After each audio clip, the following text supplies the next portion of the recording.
Okay, yesterday I received the Sony A7S Mark III, and I've had the Mark II for like 5 years. I've really been looking forward to this one. And the AF is a major improvement. You can see she's walking right towards the camera there, and this is at f1.4 on the 85mm G Master, so you know those have a razor thin depth of field. And it's doing a nice job keeping up. Even when she turns the back on the camera, it's doing a nice job. There was only one time in our testing that it picked her up a little bit in the mirror, her face reflection in the mirror when she was facing the mirror back to the camera.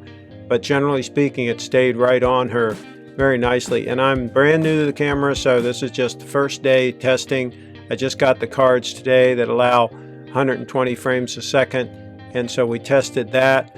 We also tested the 240 frames a second. That'll be the last clip.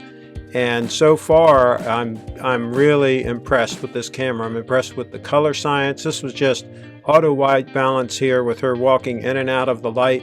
You can see here the slow motion and the quality of that.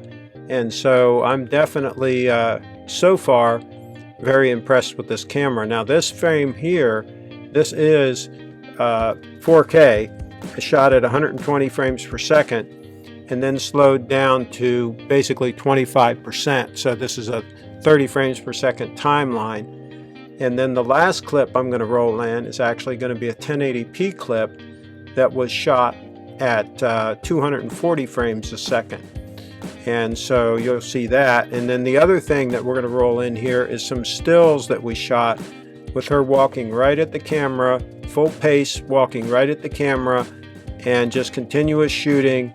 And again, the camera stayed right on her eyeball, stayed in focus, pretty much nailed every shot. So, and that's the 85mm G Master has heavy glass in it, so it's a lot of work for it to keep in focus. See it tracking her there? That's a lot of glass to move. Of course, when she got close to the camera, she was within the minimum focus distance. So, but up until that point, she stayed right in focus. So, 2 big thumbs up for the A7S Mark III. Follow Brianna at BrieFitDance.